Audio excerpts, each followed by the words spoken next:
What's up? What's up, everybody? Less than 48 hours until the end of season Guild Siege Battle Tournament, where the top 20 guilds on each server will go head to head and determine the legend ranked guild at the end of the season. So this is, for example, the global leaderboards. And then we also have, this was in a dev note a little while back, but I don't know if everyone saw it. Right here, we also have fantastic the end of season rewards, which is actually really cool. Battlefield of Glory, a new siege battlefield for when you actually go. I had this idea so long ago. I was trying to convince Comtros to do this for RTA. Maybe they still might try to do this in the future with RTA, see how Siege goes, and then add these as RTA rewards. But I think this would be fantastic to do for RTA rewards, get more people to play RTA, because then they're like, yo, I'm going to have a new arena skin. I feel like that's in itself is worth actually doing RTA, right? If you get a new arena skin, even for regular arena too, that'd be fantastic. I think a lot of people would be interested in doing that, interested in getting that. Then we have new entrances for battles, like you can equip these to units, just like you could equip transmogs or like the wings on your monsters, and you can equip these entrance effects. And whenever I don't know if you guys noticed, but when the monsters are not all entering the battle at the same time anymore for PvP battles. They're entering one after another, and they just did that in that, I think, 6.0 patch. It was very subtle. People didn't really realize too much. Maybe some of you guys did, but they did that specifically so that when the siege battle entrance effects were given out, and you could actually equip them to monsters, it was visually more appealing to do it like this. It may be also based on like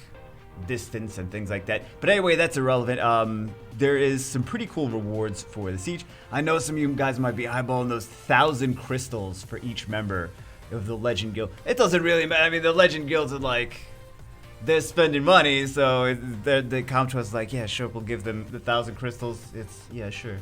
What? Why not? Why not? But I hope that they consider bringing some of these rewards to RTA. I think that would make people much more motivated to actually do RTA, to care about RTA. If you get like cool cosmetics, and I think the cosmetic things are great. Like again, the arenas. I think it's a fantastic idea, and then the entrance effects as well. So we have the Siege Battle tournaments. Honestly, I feel like we can kind of. And I don't want to play favorites, but I mean, based on how the brackets are set up, we can kind of see who's more likely to win. And I get it could be anyone, right? Because it's a 1v1 battle, not a three-way battle like it usually is in Siege. So that could kind of lead people, like some guilds may play better in a 1v1 situation than against two other guilds where they have to strategize more and kind of be political. They're like, no, we can just attack straight for one guild and be as aggressive as we want. So maybe certain guilds might shine better in this situation than they normally would. But it's going to be the same time that Siege normally starts, is when the Siege Battle Tournament is here.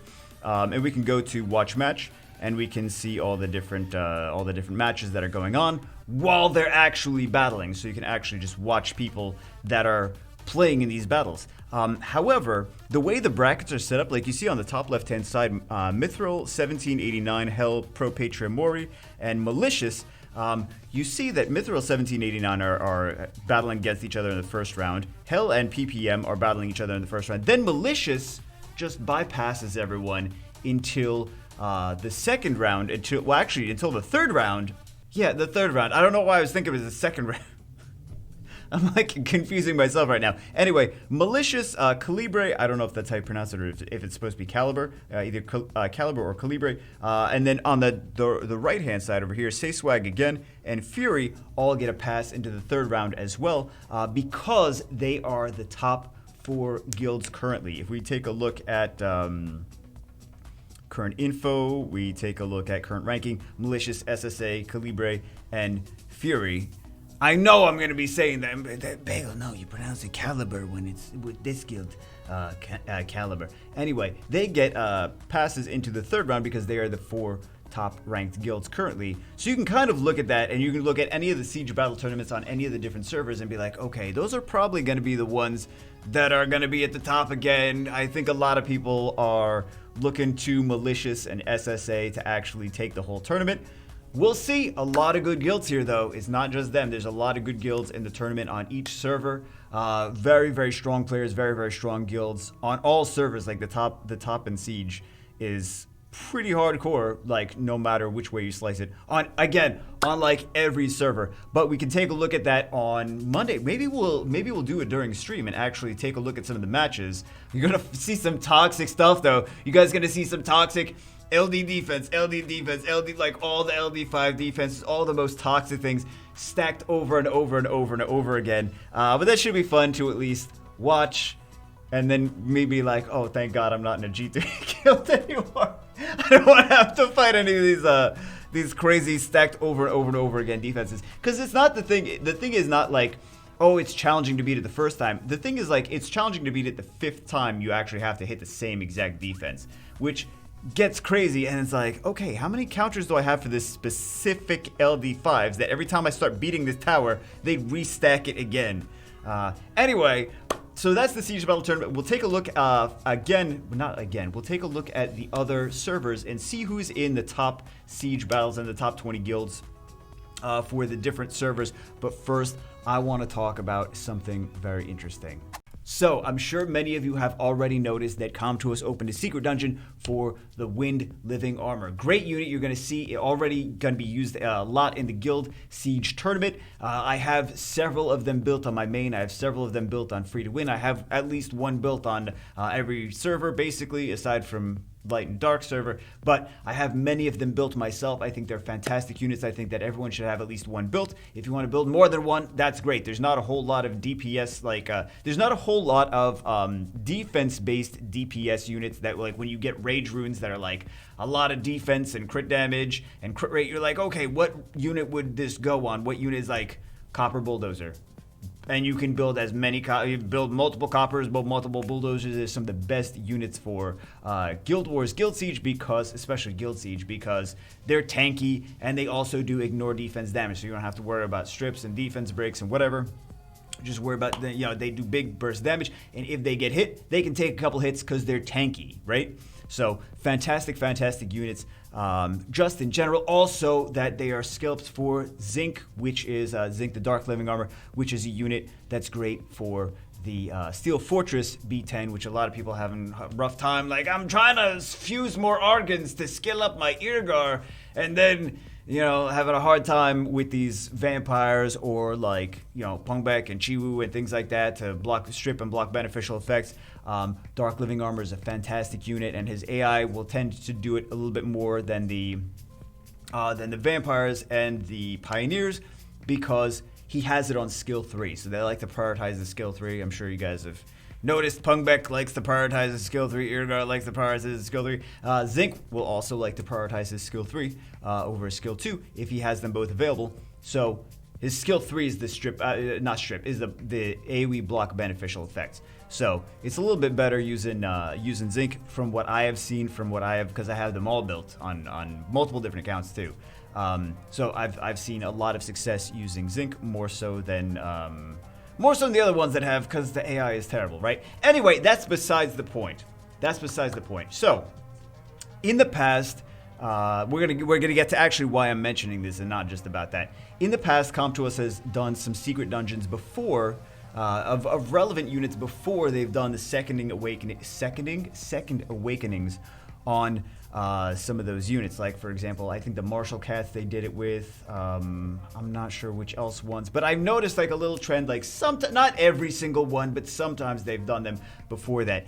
And in a previous video, I mentioned that that it was announced that the next second awakened, the next dimension hole dimension was going to be an undead dimension. I'm like, I don't know if it's legit or not, because I was trying to find the information where they actually confirmed, Comtuos confirmed that the next dimension was indeed an undead theme. And I'm like, I was re-going through the whole shift, and I'm like, I can't find this information at all. People said that it was here. And I'm like, I can't actually find it to confirm it. Were they just trolling me on Twitch? Because you know Twitch likes to troll all the time. They did actually say it in the shift. It just wasn't English. So they did say it. They said it in Korean. They said it in French. Not in English. So English-speaking people did not, that watched it, they didn't get all the information. Unless it was passed down to them from someone else from a different community. But yes, that is indeed true.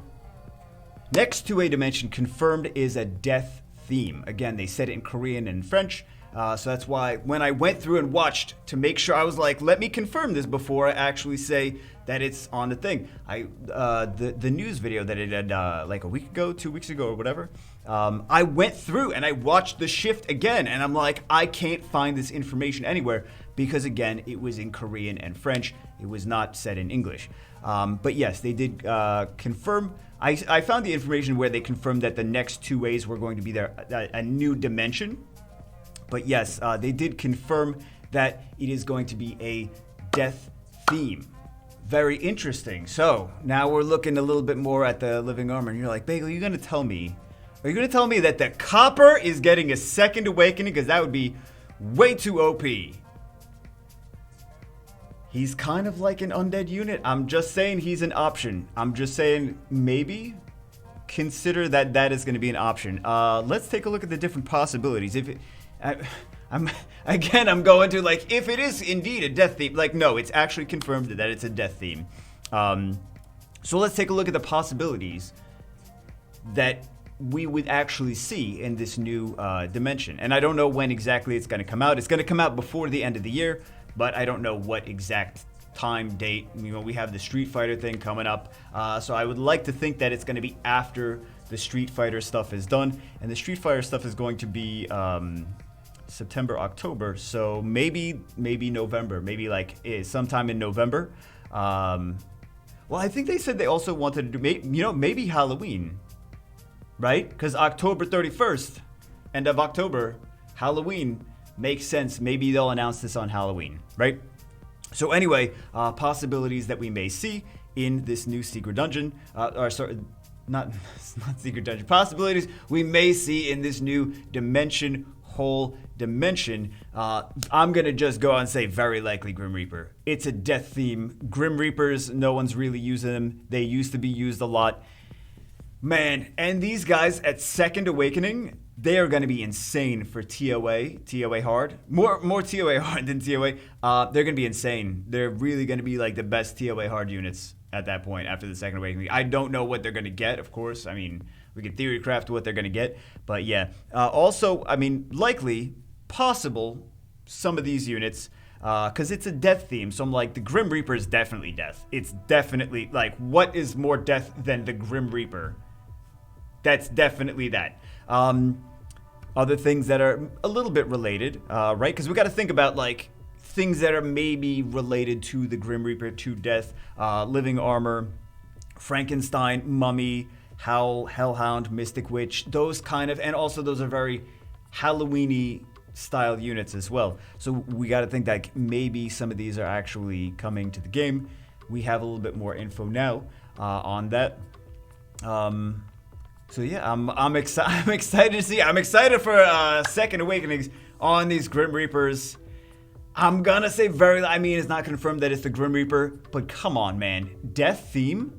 If it's death, and they said death, Comtuous Korea actually said that it's a death theme. So this has got to be.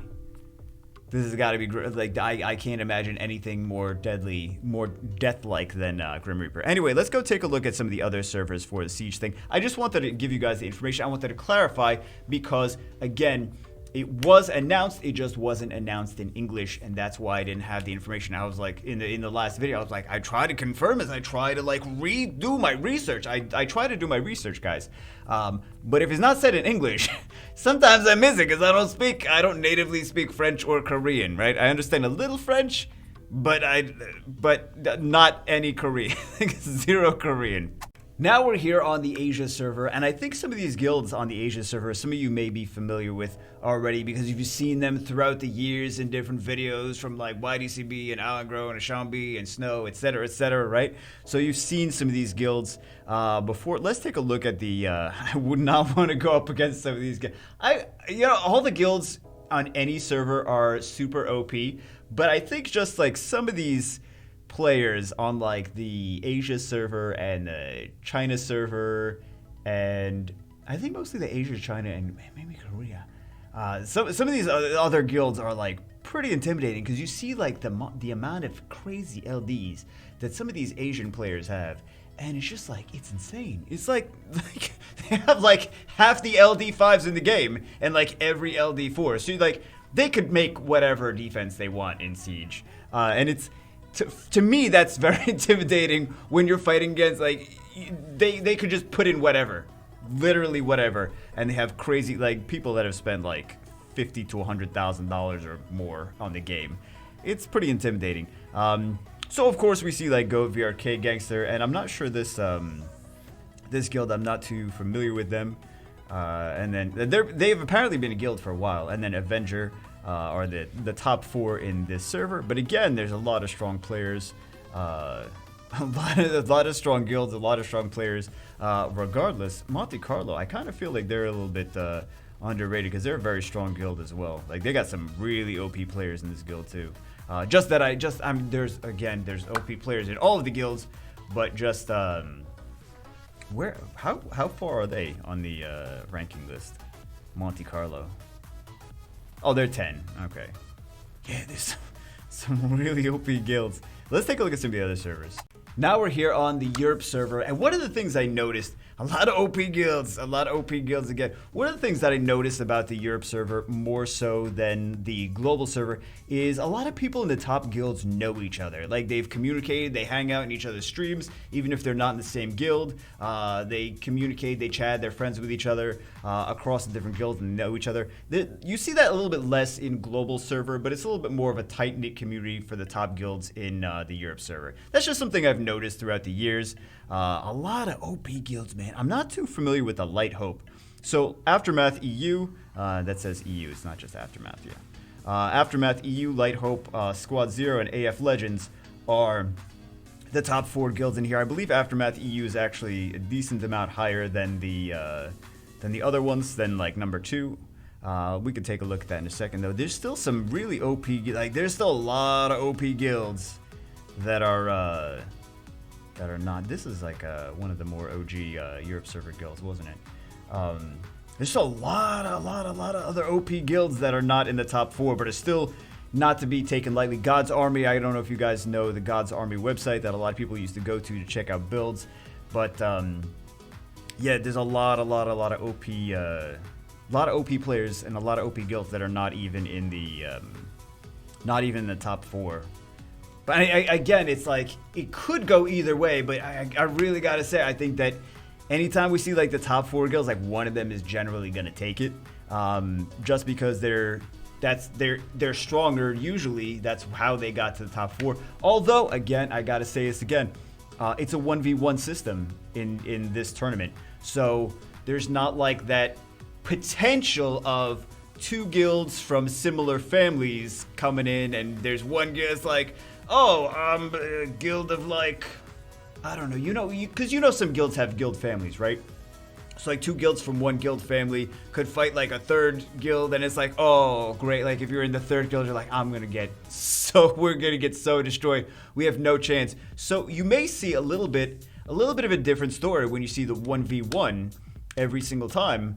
You may see other guilds that maybe are not part of a family maybe rise up a little higher. So that'd be interesting to see who actually winds up taking it on every single one of these servers. If it's like maybe we might see an underdog story just based on the fact that it's a 3-way for all of Siege until now, where it's 1v1, and different guilds could be actually stronger.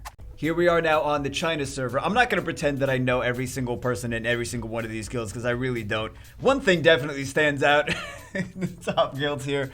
I think I've pretty much deduced using my detective bagel logic, which guild Tomato's in. I don't know, guys, call me crazy, but I feel like I wish I was a little bit more familiar with I don't speak Chinese, but I don't speak Chinese, Korean, or Japanese.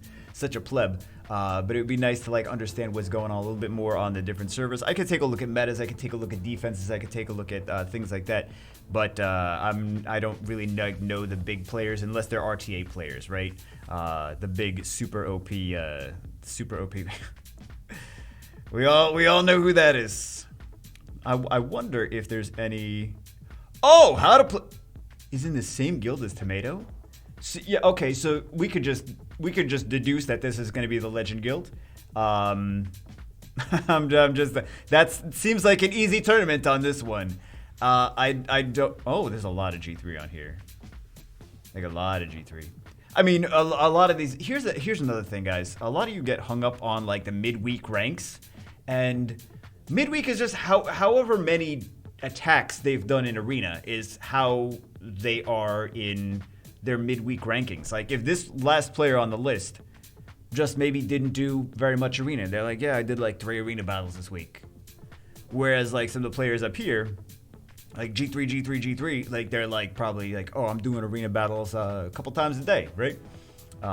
So yeah, a lot of you guys get hung up on don't always look at the stars in midweek and be like, oh, that's as strong as the player is. Also, a lot of times stars at the end of the week, because some people don't rush. Some people just don't do. Some higher level players that have all their towers maxed don't even do Arena like at all anymore. Like you see a lot of the top 100 RTA players, they don't do Arena. They don't even bother. They're like, yeah, I'll just stay low. This way people can't take a look at my runes or anything, even though it doesn't matter as much anymore.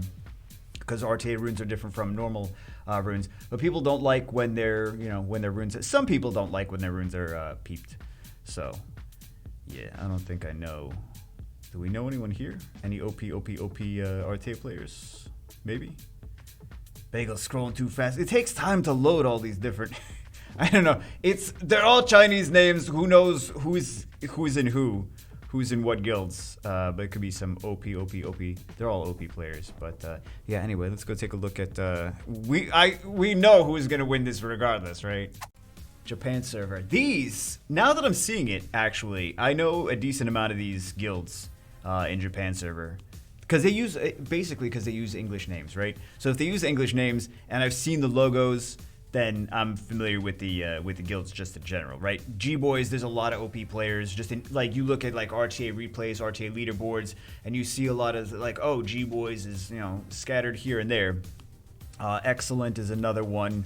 Guerrilla Radio is another one. Like there's a few that I'm like familiar with. Also, they use English names, so more likely to remember it if they're using English names. But yeah, a lot of OP players here too. Where's the tournament? This is Japan, sir. I said that. I feel like the G-Boy is just gonna take it. I feel like they're just stronger, just in general. But again, who knows, right? It's less about RNG in something like the Siege battle because it'll even out. Like all the RNG like will kind of even out over the course of so many battles going on with so many different people. It's not like RTA where like, oh, if someone gets bad RNG 2 matches in a row, they lost. Like they're just out of the tournament. It's like there's so many players doing so many battles that if this person gets bad RNG, well, that makes up for it by this other person getting good RNG and this other person getting bad and this person getting good at it. Like it all evens out over the course of it, and we see like actual strength of the different guilds and different players here. But man, there's just so many OP players, so many OP guilds on every server. There's just a lot of OP stuff. I'm curious to see. I kind of want to snipe some of these different battles on like the Japan server, especially the Japan server, Korea server, China server, to see some of these insane. Like, there's some of these, there's gonna be people who are just like super whales that are just doing battles of just all LD5s. Every battle, it's like, oh, I'm just gonna take in my Artemiel, Tianlang, and Yenhong, and that's what I'm gonna do my guild siege with. Okay, and you see their next battle, and they're using the same thing. You're like, wait, you just used that. Oh, you have 2 Artemiel, Yenhong, Tianlangs.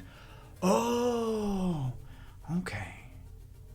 last but not least, Korea server. It says free to win. It's Korea server. And maybe some of you may be familiar with some of these different guilds on here. You've seen the logos, like you see the snow logo. You see like that tiger from rank 3. How are the points there?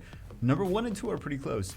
Sea Turn Guild, or I guess it's just Turn now. Wasn't it called Sea Turn before? MVP, Troublemaker. Trouble's an old guild, has been around for a long time. Hwayang Guild, Barcode B. So you see a lot of things just like that you've seen some of these players with these logos floating around again in RTA in the top ranks of RTA. You see some of those. Man, I can't believe Barcode is not in the top 4. That's crazy to think, because you usually think about Barcode, like you think about all the kind of public figure, all the well-known people in Barcode, right? All the well-known people in Barcode. You kind of think they're like, oh, they're gonna be in the top 4. Of course, they got to be like the number one. For me, anyway. For me, I'm not Korean. I don't hang out on Korea. I don't know like everyone over there. But I just look at Barcode. I'm like, that's the one that I know the most people in. I'm familiar with the most people in Barcode. We could take a look at Barcode as well, but you know there's like Psy/Tree and 4Baby. Yeah, there we go. Tree, 4Baby. Again, some of the most OP players in the game. Currently ranked Fighter 1 in Arena, because they're not doing any Arena at all. So again, like that's the one that I'm the most familiar with. There's a few more that are just using Korean names. King, Lucky God. Like there's just some really OP players in that guild. There's OP again. For 9,000 time, Angle. 9,000 time OP players in every single one of these guilds. So it's going to be interesting to see how the different metas and the different servers are. And we can take a look at some of the different gameplay on the different servers for when the siege battle is going on. Which is going to be fun, right? Fun for me anyway. I hope it's going to be fun for you. But we'll see some of the different metas and how the metas kind of change on the different servers. So anyway, again, that's it for this one. Just wanted to give you guys some info on the different guilds that are going to be in the top 20 for each of their respective servers in the Siege Battle tournaments. And also some more info, because I did get a clarification on the next dimension hole. Next dimension hole dimension for the death theme, which I'm pretty excited about, because any of those monsters I'd be excited for a Second Awakening. Copper Second Awakening, if that happens, man. That would be an OP monster to Second Awaken. And I know it's kind of like is that really death themed Bega? Like it's kind of like in the Halloween, it fits the Halloween, it fits the dead, like, because it's undead. It's not a living, I mean, it's a living armor, but it's not a living creature. You know what I mean? I feel like it could loosely fit into that theme. So anyway, what do you guys want to see the most out of those units that may be potentially in the next Second Awakenings? Because I feel like it's going to be 2. That's because if they're opening a new dimension, I feel like they're going to open it and be like 2 new units in there. Anyway, hope you guys enjoyed it. I will see you as always. Get excited for these Siege Battle tournaments so we can check out all the different crazy OP gameplay and ridiculous nonsense. Hope you guys enjoyed. I will see you as always in the next one.